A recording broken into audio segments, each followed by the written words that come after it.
இந்த பெரியவளுக்கு வேற public exam இருக்கு. இந்த சின்னவ தூங்கினே இருக்கா. இவளுக்கும் எக்ஸாம் இருக்குதா, நான் படிக்கணும்னு ஒரு கூறும் இல்லை, ஒன்றும் இல்லை. அந்த பெரிய பொண்ணு மட்டும் படிச்சுனே இருக்கா. சமைச்சு முடிச்சுட்டு தான் அந்த சின்னவளை போய் எழுப்பணும். இன்னைக்கு வேற தமிழ் எக்ஸாம் இருக்கு. நல்லபடியாக படித்து நல்லபடியாக எழுதணும்.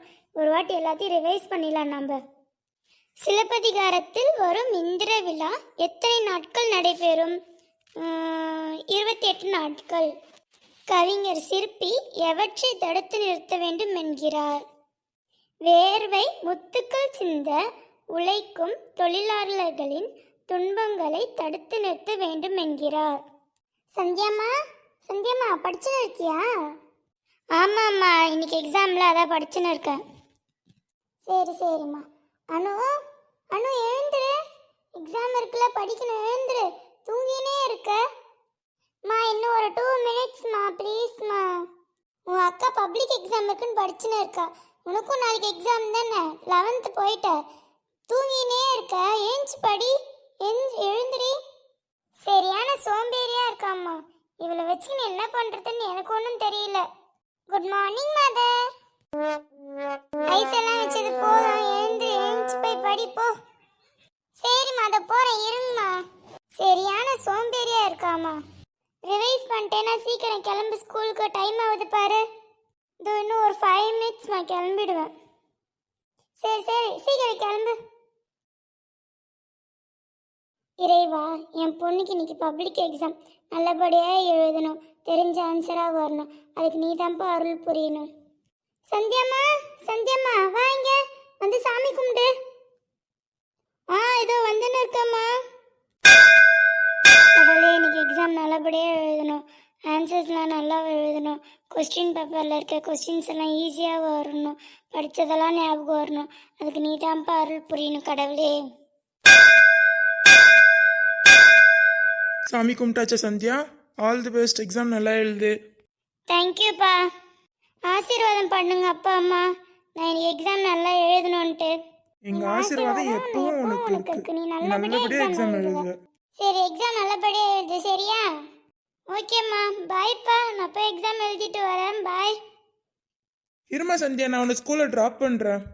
சரிப்பா. டேய் சந்துரு, இந்த பகுப்பத உறுப்பிலக்கணம் இருக்கே, அது என்னமோ சர்ஜரி பண்ற மாதிரி இருக்குடா.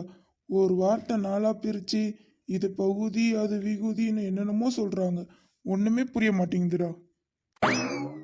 அதையாவது விடுடா. இந்த மனப்பாட பகுதி இருக்கே, வாழ்க நிரந்தரம்னு ஆரம்பிச்சா வாழ்க தமிழ் மொழி வரைக்கும் வருது. ஆனா நடுவில் 2 வரி வாழ்க காணாம போயிடுது. என்னமோ போ, எனக்கு ஒன்றும் புரியலப்பா. எனக்கு ஒரு ஐடியாடா. அந்த இடத்துல வாழ்க வாழ்கன்னு 4 தடவை எழுதி வச்சிருவோம். திருத்துறவங்க சரி பையன் ரொம்ப பாசமாக வாழ்த்துறான்னு மார்க் போட்டுருவாங்க. நீ என்ன சொல்ற? எதை இப்படியெல்லாம் மார்க் போடுவாங்க? ஏதோ நம்ம அதிர்ஷ்டம். திருத்துறவங்க மனசு நல்லா இருந்தா நம்மளுக்கு மார்க் போடுவாங்கடா. டேய், ஏதாவது பிட்டு கிட்டு வச்சிருந்து நீ எழுதுனா எனக்கும் கொஞ்சம் காட்டுறா டே, ப்ளீஸ்டா. பார்க்கலாம் மச்சி, எக்ஸாம் ஹாலில் எந்த மிஸ் வராங்கன்னு பார்த்துட்டு பிட் அடிச்சிடலான்னா சொல்கிறா. டேய், 2 பேர் பிட் அடிச்சுனா எனக்கு கொஞ்சம் காட்டுங்கடா டே. டே, அங்கே பாடுறா நம்ம அறிவாளிய. அவன் முகத்தில் ஏதோ திருவள்ளுவரே நேரில் வர்ற மாதிரி எவ்வளோ கெத்தா இருக்கா பாரு. எக்ஸாமுக்கு எல்லாம் படிச்சிட்டியா மீரா? இல்லைப்பா, நான் எதுவுமே படிக்கல. நைட்டு தூங்கிட்டு நான் சீக்கிரமாகவே தலைவலின்ட்டு நானே என் எக்ஸாமுக்கு என்ன எழுத போகிறேன்னு எனக்கே தெரில. எனக்கே பயமாக இருக்குது. படிச்சிட்டோன்னு சொன்னால் எக்ஸாமில் நம்மளை காட்டுன்னு சொல்லுவான். அதனால் நம்ம படித்தோன்னு சொல்ல வேணாம், படிக்கலன்னே சொல்லுவோம்.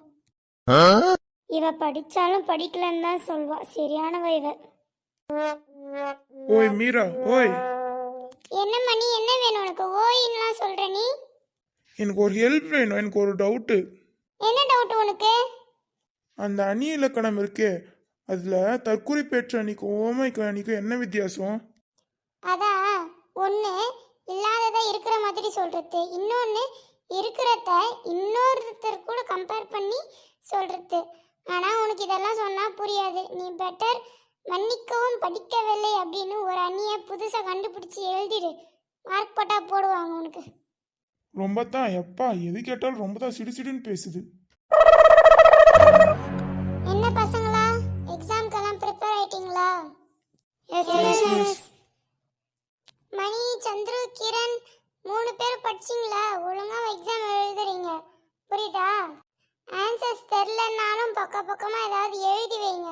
பேஜுக்கு 1 மார்க் அது கிடைக்கும்டா. எதுவும் தெரியலன்னு முழிச்சுன்னு இருக்காதீங்க பேந்தன்ட்டு.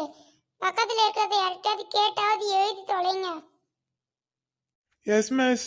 இதுக்கு மட்டும் பதில் ஸ்பீடா வரும், படிப்புல ஒண்ணும் இல்ல. சந்தியா, மீரா 2 பேரும் அவன் கிளாஸ்ல ஏதாவது உட்காந்தீங்கன்னா அவனுங்களுக்கு ஏதாவது சொல்லி கொடுத்து பாஸ் ஆகுற அளவுக்கு 1 மார்க் ஏதாவது சொல்லி கொடுங்க. மாட்டிக்காம சொல்லி கொடுங்க, அதுலயாவது பாஸ் ஆகட்டும் அவனுங்க. Okay ma'am. எவ்வளோ நல்ல மிஸ்ஸுடா. இந்த மிஸ்ஸை போய் நம்ம இவ்வளோ நாள் தப்பா நினச்சிட்டோமேடா. ஆமாண்டா மச்சான், இவ்வளோ தங்கமான மிஸ்ஸா இருக்காங்க பாரு. விட்டெல்லாம் அடிங்கன்றாங்க, பார்த்து எழுதுன்றாங்க. சே, இந்த மிஸ்ஸை நான் இப்போ ரொம்ப மிஸ் பண்ணுறேன்டா. சரி பசங்களா, எல்லாம் எக்ஸாம் பார்த்து எழுதுங்க. All the best. Thank you ma'am. Bell அடிச்சிச்சு பாருங்க, அப்போ கிளாஸ் ரூம் போங்கலாம். Okay ma'am. உங்களுக்கு பிடிச்சிருந்தா லைக் பண்ணுங்க, கமெண்ட் பண்ணுங்க. மறக்காம சப்ஸ்கிரைப் பண்ணுங்க மக்களே.